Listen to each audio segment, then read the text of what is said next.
हम देखते हैं कि मिरोकू एकदम स्पूकी लुक के साथ क्योची के सामने आती है। जैसा मेकअप किया हुआ है ताकि वो डरावानी दिखे और बैकग्राउंड में स्पूकी लिखा हुआ आता है।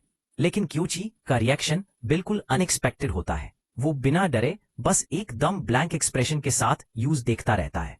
उसके बाद क्योची यूज जज करते हुए बोलता है 60 पॉइंट्स, मतलब वो उसके डरावाने लुक को रेट कर रहा है। ये सुनकर फिर मिरोकू थोड़ा चिढ़ जाती है और गुस्से में क्योची से कहती है, पर मैं तो तुम्हें अभी डराने की कोशिश भी नहीं कर रही थी। ये कितना रूड है, भूल जाओ इसे। क्योची अपनी गलती मान लेता है और माफी मांगता है। तुम सही कह रही हो, आई एम सॉरी। तभी वहां पर ओल्ड लेडी जिसका नाम साया है हंसती हुए मिरोकू से पूछती है, क्या तुम पहली बार मेकअप कर रही हो? अगर बुरा ना मानो तो क्या मैं तुम्हारी हेल्प कर सकती हूँ? ये सुनकर मिरोकू सरप्राइज और खुश हो जाती है।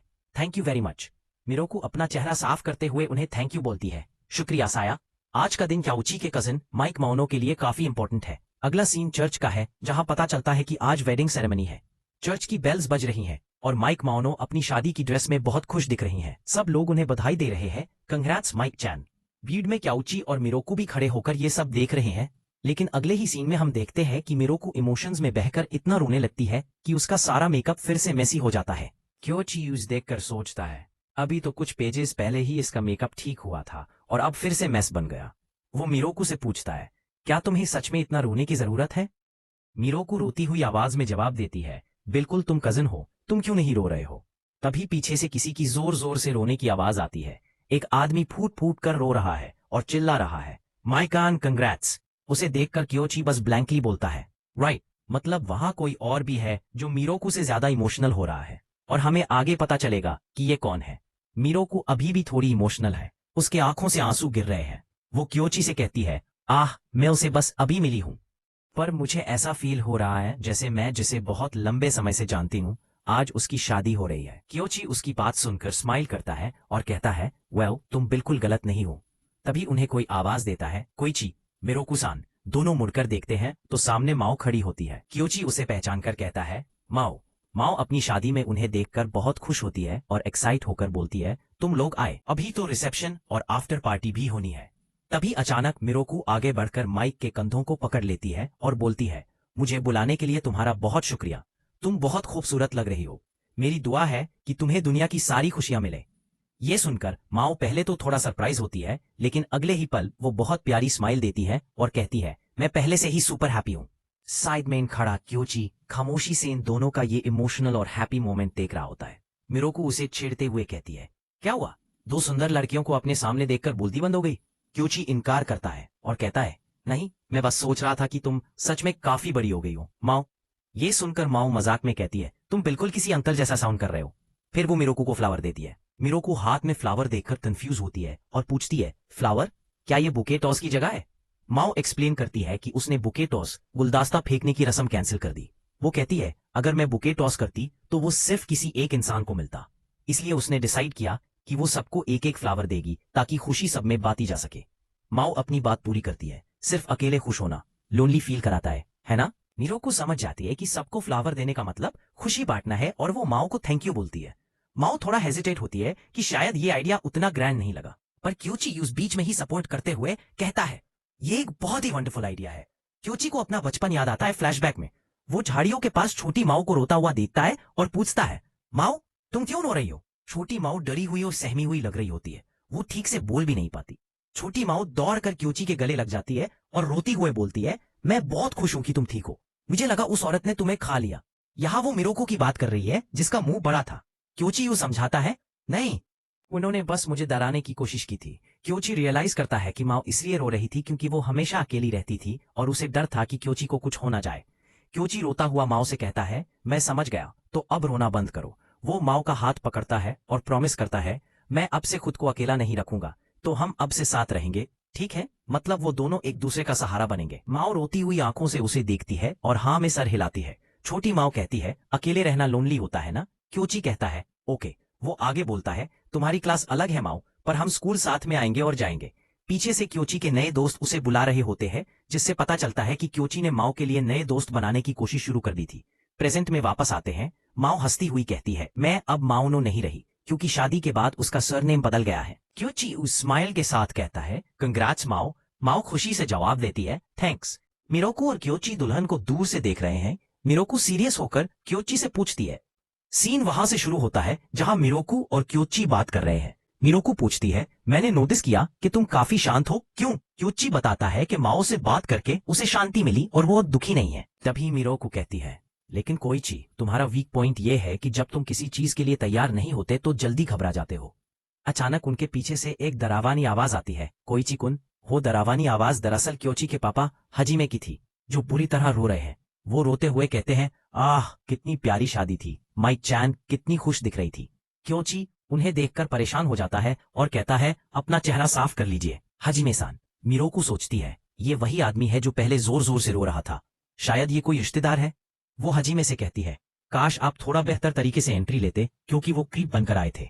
हजीमे खुद को इंट्रोड्यूस करता है। वो एकदम से स्माइल करते हुए बोलता है, नाइस टू मीट यू, मैं कोइची का पापा हूँ। ये सुनकर मिरोकू को 432 वोल्ट का झटका लगता है।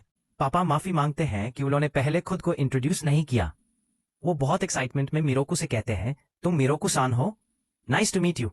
वो क्योची के कंधे पर हाथ रखकर बहुत खुश दिख रहे हैं, जबकि क्योची थोड़ा ऑकवर्ड फील कर रहा है। हजीमे फिर से कंफर्म करते हैं, मैं कोइची का पापा हूँ। तभी हजीमे जोर से किसी को आवाज देते हैं, हे मोमी जी सान, हम यहाँ हैं, मैंने कोइची कुन को ढूंढ लिया। वो बता रहे होते हैं कि वो और उनकी वाइफ काम की वजह से घर पर कम ही रहते हैं, इसलिए आज का दिन इम्पोर्टेंट है। लेकिन क्योंकि वो शादी में बहुत शोर मचा रहे होते हैं, अचानक मोमी जी आती है और उन्हें जोर से मुक्का मार देती है।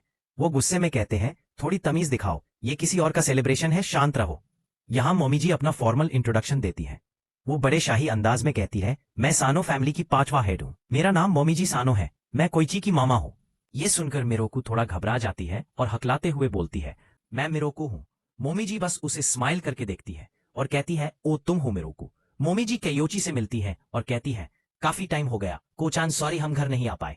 केयोची कहता है, कोई बात नहीं। फिर वो मिरोकू का हाथ पकड़ती है और बड़े प्यार से कहती है, मिरोकू सान, माफी चाहती हूँ कि हमारी पहली मुलाकात ऐसे हुई, बाद में हम अच्छे से बैठकर डिटेल में बात करेंगे, ठीक है? अचानक मम्मी का एक्सप्रेशन बदल जाता है। वो एक क्रीपी और इंटेंस स्माइल के साथ कहती है, मुझे तुमसे भी कुछ पूछना है।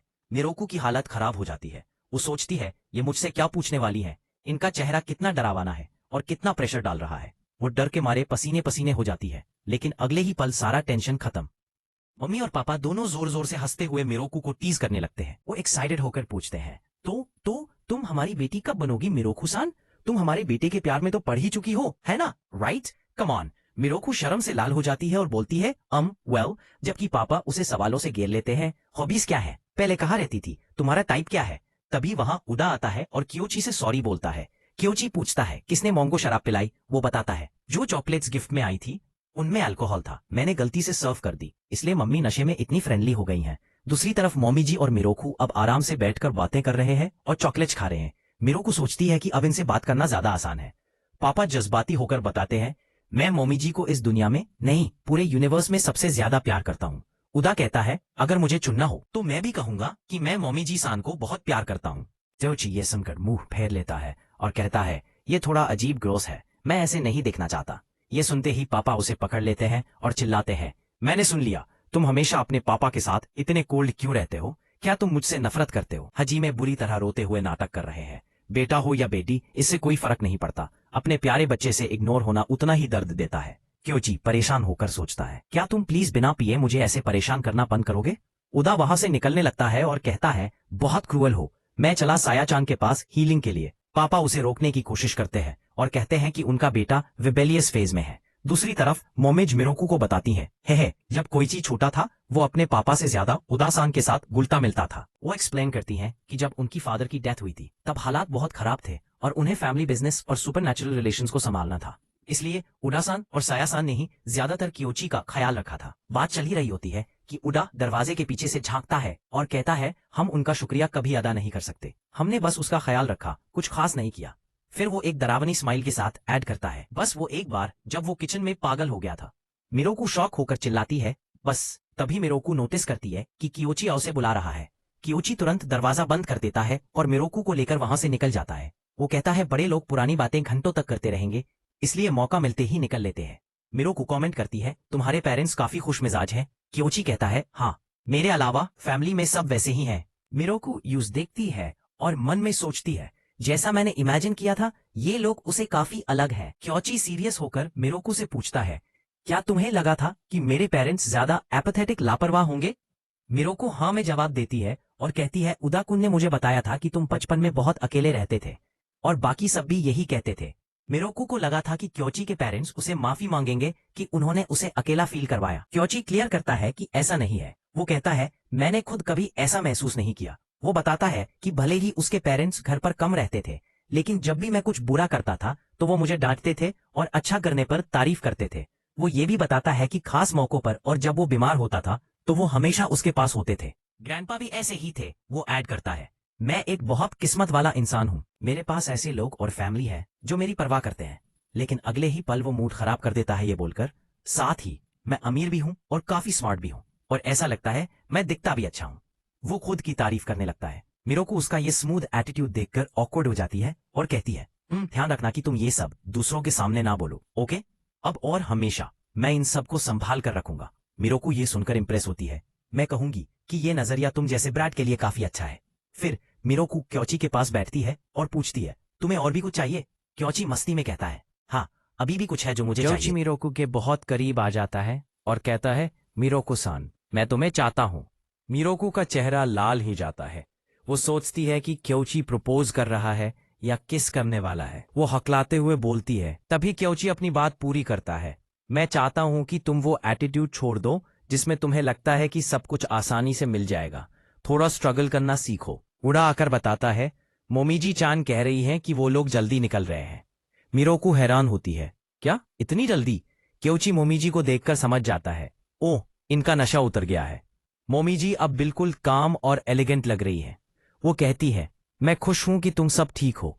सॉरी कि हम बस थोड़ी देर के लिए ही मिल पाए। जाते जाते वो मिरोको की तरफ मुड़ती हैं और कहती है, सही कहा मिरोको-सान, मेरे बेटे से शादी करने के बारे में मोमीजी अपनी बात पूरी करती हैं। अगर तुम सच में ये नहीं करना चाहती तो कोई बात नहीं, ये बिल्कुल ठीक है। वो बड़े प्यार और समझदारी से कहती हैं, जाहिर है अगर वो हाँ करेगी तो मुझे बहुत खुशी होगी, पर हमें उस पर जबरदस्ती नहीं करनी चाहिए, है ना? ये सुनकर मिरोको थोड़ी कंफ्यूज रह जाती है। पीछे से पापा को उड़ा खींचकर ले जा रहा होता है और पापा रोते हुए चिल्ला रहे होते हैं, मिरोको-सान, पापा जल्दी वापस आएंगे, ओके? मोमीजी सीरियस होकर मिरोको से कहती हैं, मैं इस घर की हेड थी इसलिए मुझे पता है।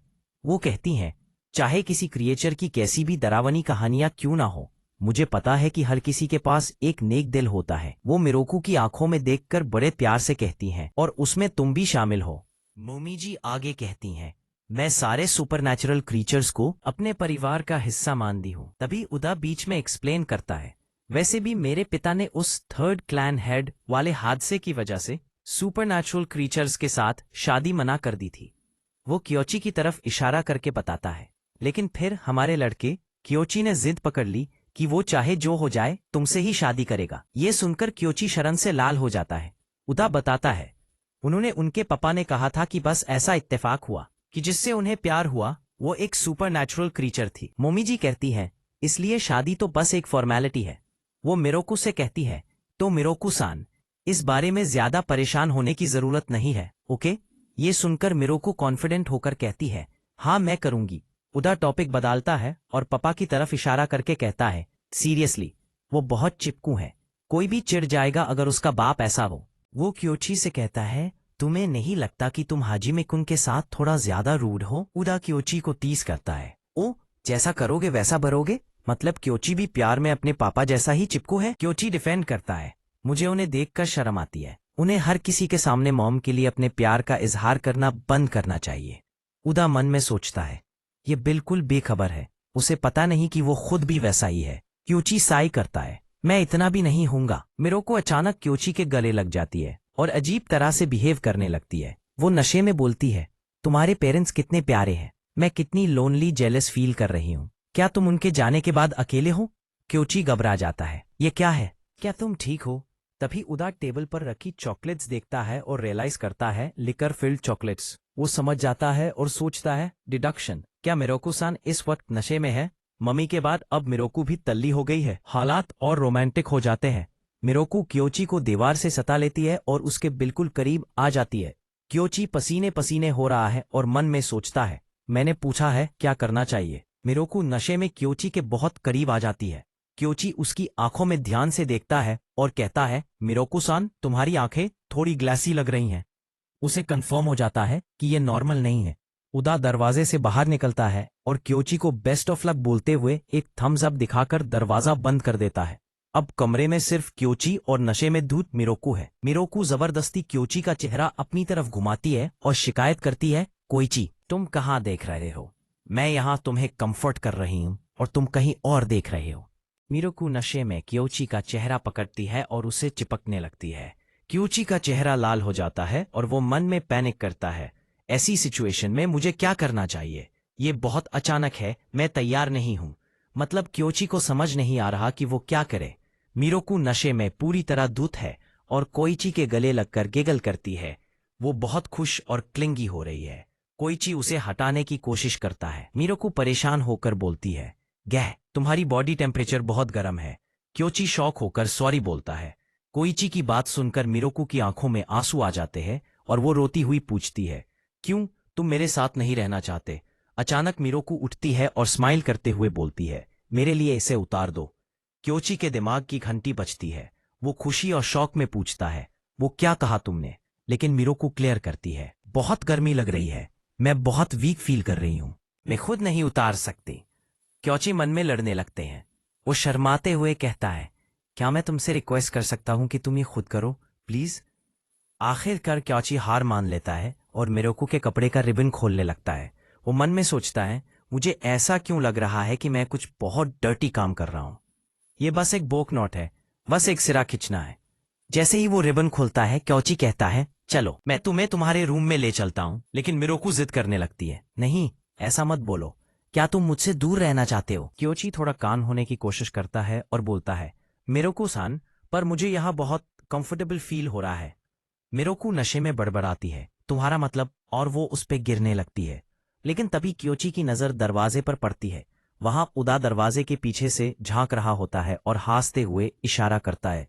क्योची शॉक हो जाता है और समझ जाता है, मेरे साथ खेला गया है, मतलब उदा ने जानबूझकर उन्हें अकेला छोड़ा था ताकि वो मजा ले सके। सीन चेंज होता है। मिरोकू अपने बिस्तर पर अचानक उठती है और हैरानी से बोलती है, हाँ, वो खुद को याद दिलाती है, उसके बाद मैं कोईची के पेरेंट्स से मिली, हम आज माइक सान की वेडिंग में गए थे। फिर वो कंफ्यूज होकर टाइम देखती है। ओ, मैं सो रही थी इस वक्त। उसे बिल्कुल याद नहीं कि उसने नशे में क्या किया। टेक्स्ट बॉक्स में लिखा है, ये वो टाइप है जिसके कुछ याद नहीं रहता। मिरोकू सोचती है, मैं अब पूरी तरह याद गई हूँ, थोड़ी ताजी हवा लेती हूँ, शायद मैं थक गई थी। बेचारी को पता ही नहीं कि वो टल्ली थी। बाहर घूमते वक्त उसे पुरानी बातें याद आती है। मोमी जी का कहना कि सारे क्रीचर्स मेरी फैमिली है, माइक का खुश होना और क्योची का कहना, आई वॉन्ट यू मिरोकू-सान, ये सब फ्लैशबैक्स है। मिरोकू टहलते हुए सोचने लगती है, अगर मैंने कोईची से शादी कर ली तो क्या हमारी रोज की जिंदगी ऐसे ही चलती रहेगी या चीजें बदल जाएंगी? फिर उसे एकदम से याद आता है, एंगेजमेंट इसलिए ही तो हुई थी, लाइफ सपोर्ट के लिए। सही कहा, मैंने सबसे जरूरी बात तो भूल ही गई थी। उसे जिंदा रहने के लिए सनो फैमिली की पावर चाहिए थी। वो अपने दिमाग पर जोर डालती है, मुझे वो बिल्कुल याद नहीं आ रहा। क्या इसलिए क्योंकि मैंने बहुत सारे लोगों को डराया है? फिर वो शीशे रिफ्लेक्शन में अपने मुंह पर लगे ताकों को खींचने लगती है। मिरोकू अपने चेहरे को फील करती है और सोचती है, मेरी पुरानी सेंसेशंस वापस आ रही हैं। मुझे लगता है अब मुझे इन ताकों की जरूरत नहीं पड़ेगी। वो सोचती है कि अगर वो सनो फैमिली की पावर के बिना खुद जिंदा रह सकी तो क्या कोईची? इसी सोच में वो सिद्धियों पर ध्यान नहीं देती और फिसल जाती है। मिरोकू स्लिप होती है, लेकिन वहां एक नया कैरेक्टर आ जाता है। सतोरू मिरोकू की हालत देखकर पूछता है, क्या तुमने पी रखी है? मिरोकू नशे में उसे ठीक से पहचान नहीं पाती और कहती है, इनुकावा-कुन। सतोरू चिढ़कर बोलता है, आह, मैं वो नहीं हूं, ये मैं हूं, तुम जानती हो, इट्स मी। सतोरू पूछता है, तुम यहाँ क्यों हो? मिरोकू बताती है कि वो बस टहल रही है। वो सतोरू को वॉर्न करती है, चिंता मत करो, मैं तुम्हें कुछ नहीं करूंगी, वैसे भी मैं अंडर वॉच हूं। वो उदा के स्नेक को दिखाती है जो उसके साथ है। सतोरू डर जाता है, ब्लेच, उदा बहुत डरावना है, वो अपने इस छोटे साथी के साथ हमेशा मुझ पर नजर रखता है। फिर मिरोकू टॉपिक बदलती है और कहती है, मैंने मिकोटो से सुना कि तुम एक डॉपलगैंगर से किसी दूसरे सुपरनैचुरल क्रीचर में कन्वर्ट रहे हो। मिरोकू गलत समझ लेती है और मासूमियत से पूछती है, तो क्या तुम जेंडर चेंज करवा रहे हो? सतोरू गुस्से में चिल्लाता है, तुम इस नतीजे पर कैसे पहुंची? मैं नहीं करवा रहा। वो एक्सप्लेन करता है, मैं अब अपना कॉपिड फॉर्म ज्यादा देर तक नहीं रख पाता। आज का टाइम खत्म हो गया है, लेकिन हाँ, ये नई आइडेंटिटी उससे मिलती जुलती ही है। मिरोकू यूज उदास देखकर पूछती है, अपनी लेजेंड को ऐसे ही फेंक रहे हो? क्या तुम ठीक हो? सतोरू कहता है, तुम नहीं समझ होगी। अचानक मिरोकू का बैलेंस बिगड़ता है और वो गिरने लगती है। सतोरू यूज गिरता देख इश्क करता है और फुर्ती से जंप करके यूज हवा में ही कैच कर लेता है। वो यूज बचा लेता है। मिरोकू सतोरू को ताना मारती है, तुमने उन ह्यूमंस पर भरोसा करना चुना, इसलिए तुम्हें समझ नहीं आता। तभी उड़ा का स्नेक सतोरू को काट लेता है। सतोरू दर्द से चिल्लाता है, आओ आओ आओ आओ। सतोरू बात आगे बढ़ाता है, खैर छोड़ो ये सब, क्या तुम इत्तेफाक से एमिली नाम की लड़की को जानती हो? मिरोकू कंफ्यूज होकर बोलती है, एमिली सान? सतोरू कहता है, मैंने बताया था ना मैं किसी काम से हूं, मैं किसी को ढूंढ रहा हूं। सतोरू एक्सप्लेन करता है, ये वो लड़की है जिसे मेरी ढूंढ रही है। मिरोकू हैरान होती है, मेरी सान ढूंढ रही है? मैंने इसके बारे में पहले कभी नहीं सुना। सतोरू कहता है, लगता है वो उस लड़की से बहुत ज्यादा अटैच्ड है। ये थोड़ा अनोइंग है, पर मैंने सोचा मैं उसकी हेल्प कर दूं, क्योंकि वो अपने एंड के करीब है। मिरोकू पूछती है, उसका एंड? सतोरू हाँ में जवाब देता है। यहां मेरी सान की बैक स्टोरी दिखाई गई है। फोन पर मैसेज आता है, हेलो इट्स मैरी, मैं मेरी हूं। फिर अगला मैसेज, मैं अब तुम्हारे बिल्कुल पीछे हूं। लड़की डर के मारे गैस्प करती है। यह मैरी सान की मशहूर डरावानी एंट्री है, लेकिन जब वो लड़की डर कर भाग जाती है तो मैरी, जो एक डॉल जैसी दिखती है, उदास हो जाती है। वो सोचती है और फिर से ये वो नहीं है। वो अकेले में सिंह भरती है और रोती हुई सोचती है, तुम कहाँ हो मेरी? वो किसी खास इंसान को ढूंढ रही है जो उसे मिल नहीं रहा। सीन में हम मैरी को फूलों के बीच में लेता हुआ देखते हैं। बिल्कुल बेजान तरह है। एक लेजेंड का अंत, एक जिंदगी का गुजरने। मतलब अगर मैरी को वो लड़की नहीं मिली तो उसका वजूद खत्म हो जाएगा। ये पार्ट यहीं पर समाप्त होता है। इसके और पार्ट देखने के लिए आप हमारे चैनल मांगा हिंदी टोन को सब्सक्राइब कर लीजिए।